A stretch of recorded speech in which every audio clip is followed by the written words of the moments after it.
Direktur Utama Teradron berinisial Michael Wisnuwardana ditangkap polisi di sebuah apartemen di Setiabudi, Jakarta Selatan. Michael ditangkap usai ditetapkan sebagai tersangka terkait insiden kebakaran maut gedung Teradron yang menewaskan 22 orang.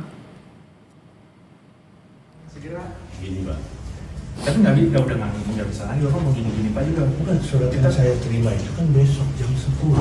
Ya, jadi gini Pak.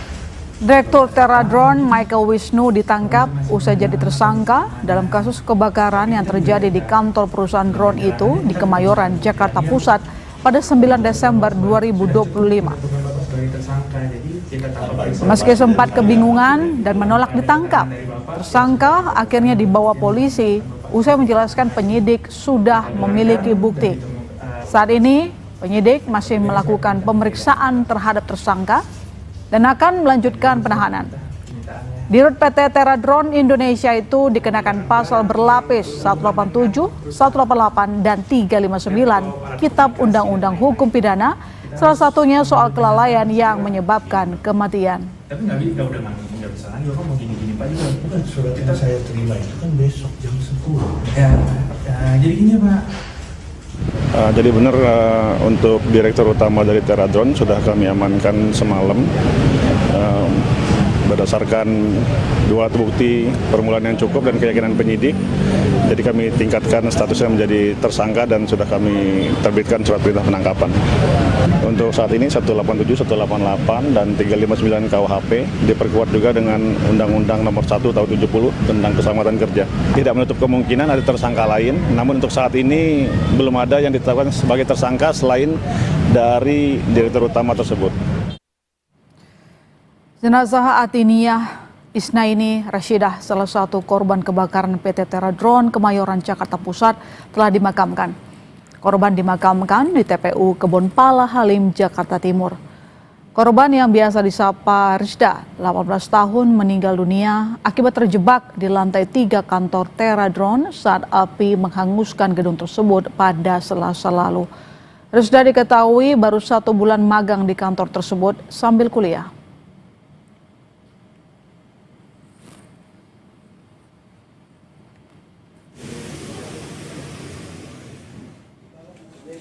Ini kok sampai jam kemarin itu sampai jam 8, sampai jam 9 kok tidak ada. Yeah. Saya telepon ke perusahaan juga, kayaknya nomornya sudah nggak bisa kok ya. Akhirnya saya buka kompas.com di Google itu. Loh, kok ada berita seperti ini? Ya Allah, ya Allah, ya Allah. Mudah-mudahan anak saya selamat. Akhirnya saya berangkat ke sana jam 9 malam. Jadi informasikan oleh mereka bahwa anak saya sudah ada di rumah sakit Polri. Peristiwa mencekam kebakaran gedung di Kemayoran, Jakarta Pusat yang menyebabkan 22 orang meninggal Selasa lalu menyeret Direktur Utama PT Teradron Indonesia, Michael Wisnuwardana, menjadi tersangka. Polisi mengenakan pasal kelalaian yang mengakibatkan kematian. Polisi juga masih mendalami bukti dan saksi lantaran pemilik gedung dan pemilik usaha merupakan 2 orang yang berbeda. Pemilik gedung dan pemilik usaha adalah 2 orang yang berbeda. Nah, kami akan mendalami informasi dari lingkungan sudah berapa lama beroperasi, informasi dari perusahaan untuk berapa lama beroperasi, tentunya ini menjadi bagian. Dan hari ini kami juga akan memeriksa pihak dari manajemen apakah sudah diperhitungkan terkait dengan resiko dari usaha ini. Selain kepolisian, Mendagri juga menurunkan tim untuk mengecek keamanan gedung untuk melakukan audit dan menelusuri apakah seluruh prosedur dan syarat pembangunan hingga penerbitan sertifikat layak fungsi telah dipenuhi. Karena itu nanti yang menentukan teknis dari kepolisian, laboratorium forensik, dari Irjen Kemendagri akan mendalami prosedur mekanisme pengeluaran PBG. SLF, sertifikat layak fungsi, untuk pencegahan dan mitigasi bila terjadi kebakaran. Nah, kemudian menguji aturan-aturan itu apakah sudah cukup, kemudian termasuk juga pengujian reguler, cek regulernya. Salah satu keluarga korban menceritakan mengetahui informasi kebakaran dari televisi dan berharap putrinya selamat. Jam 2 saya nonton TV, kayak ada orang turun pakai tali darurat gitu kan. Saya nggak tahu kalau itu kantor anak saya gitu. Karena kan itu diinfoinnya adalah salah satu gedung di Kemayoran. Saya nangkapnya, selama ini anak saya cerita dia kerja di Teradron, perusahaan yang bergerak di bidang penyemprotan sawit. Katanya salah satu pemiliknya itu juga warga negara Malaysia. Saya pikir dia masih bisa menyelamatkan diri lah gitu. Ya, tapi ternyata Tuhan berkehendak lain. Kebakaran gedung Teradron terjadi Selasa 9 Desember. Proses evakuasi korban yang terjebak di atap gedung berlangsung dramatis. 22 orang dilaporkan meninggal dalam peristiwa ini. Polisi telah berhasil mengidentifikasi seluruh korban dan menyerahkan kepada keluarga. Tim Liputan, Kompas TV.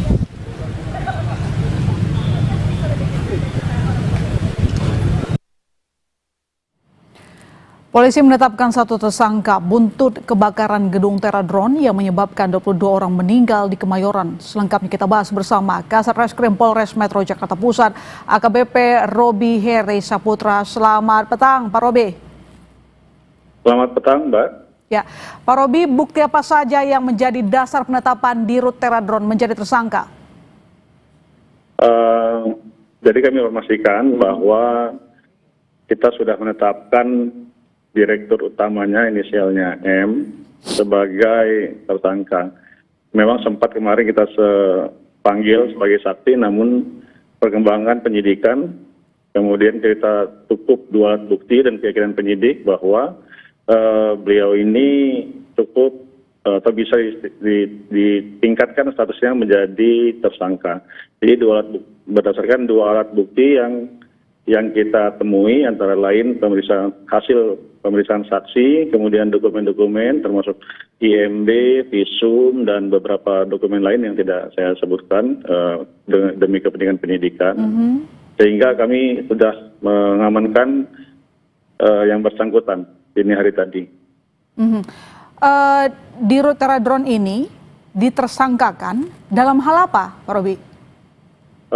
Jadi kami kenakan pasal 187, 188, dan 359 KUHP yang dengan sengaja atau karena lalainya mengakibatkan kebakaran dan mengakibatkan korban meninggal dunia. Jadi perbuatan tersangka ini bisa kami asumsikan yang pertama karena yang bersangkutan sebagai direktur utama atau pimpinan dari perusahaan itu memiliki kewajiban untuk menyiapkan sarana prasarana keselamatan dan kesehatan kerja sebagaimana di Undang-Undang Nomor 1 Tahun 1970 tentang K3. Kemudian juga dengan sengaja atau karena lalainya tidak mematuhi izin bangunan yang seharusnya digunakan untuk kantor, namun juga digunakan untuk penyimpanan atau gudang barang-barang yang memiliki kandungan risiko kerawanan tinggi. Ada soal lalai keselamatan pegawai dan juga penggunaan gedung. Saya konfirmasi, Pak, soal kelalaian untuk bertanggung jawab keselamatan karyawan. Benarkah misalnya hanya punya 1 pintu keluar masuk, lalu kemudian area dari tangga yang sempit sehingga membuat para pegawai yang terjebak sulit untuk menyelamatkan diri, atau seperti apa sehingga pihak kepolisian menetapkan Dirut sebagai tersangka? Ya, itu adalah fakta yang kita temukan di TKP bahwa memang gedung tersebut ada 6 lantai, 7 kalau kita menghitung dengan rooftopnya, itu hanya ada 1 pintu masuk di bawah. Ya, jadi kemudian tangga dari lantai 1 sampai dengan lantai 6, lantai 7 dengan rooftopnya, itu ada tangga yang besarnya ya kurang lebih 1,5 meter ya. Ada juga 1 lift, namun tidak ada jalan evakuasi. Nah, jadi itu kami anggap cukup untuk melanggar tadi yang saya sampaikan Undang-Undang Keselamatan Kerja tadi ya, Keselamatan dan Kesehatan Kerja. Karena sebagai pimpinan harusnya yang bersangkutan mengetahui kondisi yang membahayakan para karyawan dalam perusahaan tersebut. juga dia harus menyiapkan ada pelatihan evakuasi, SOP penanganan baterai yang tidak dipenuhi, kemudian juga tidak adanya fire alarm yang sampai dengan saat ini kami periksa beberapa saksi bahwa ketika ada kebakaran di bawah tidak ada alarm yang memperingatkan sampai dengan lantai lainnya. Kemudian juga tidak ada APAR yang memadai karena APAR yang disediakan itu APAR alat pemadam api ringan biasa yang konteksnya tidak diperuntukkan untuk baterai yang terbakar, karena baterai yang terbakar itu punya karakteristik apinya tidak membutuhkan oksigen ya. Bahan bakarnya itu tidak seperti biasa dan dia cepat dan panas ya. Cepat terbakar dan panas. Kemudian juga ada tidak adanya rencana tanggap darurat maupun audit keselamatan.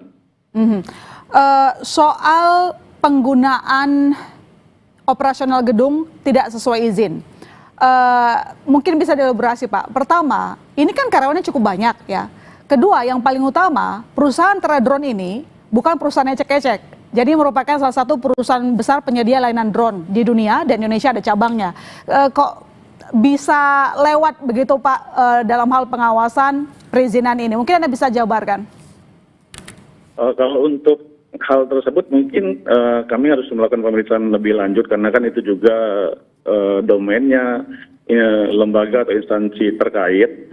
Juga ada juga kewenangan dari yang tadi Mbak sampaikan, Teradrone juga semestinya melakukan audit atau pemeriksaan bagaimana lingkungan, apa kalau kita bilang cabangnya ya yang ada di Indonesia ini tidak safety ya. Itu tapi kami belum sampai dengan pada kesimpulan karena pemeriksaan juga belum kami lakukan kepada yang bersangkutan. Pak Robi, saya ingin melakukan konfirmasi di media sosial, banyak yang memberikan analisa apakah perusahaan ini juga terlibat melakukan pemetaan hutan dan perkebunan sawit di Sumatera. Karena saya cek sendiri di websitenya, memang kliennya itu banyak perusahaan besar, BUMN dan swasta, mulai dari perkebunan, pertambangan. Bagaimana pihak kepolisian menjawab ini? Untuk informasi yang beredar kami tampung, namun sampai dengan saat ini kami belum menemukan korelasinya antara kebakaran ini dengan informasi yang beredar di sosial media ya. Karena kan memang di sosial media setiap orang berhak menyampaikan analisa-analisanya walaupun tanpa didasari ilmu yang pasti. Namun kami tetap tampung, tetap nanti jadi bahan pertimbangan dalam pemeriksaan.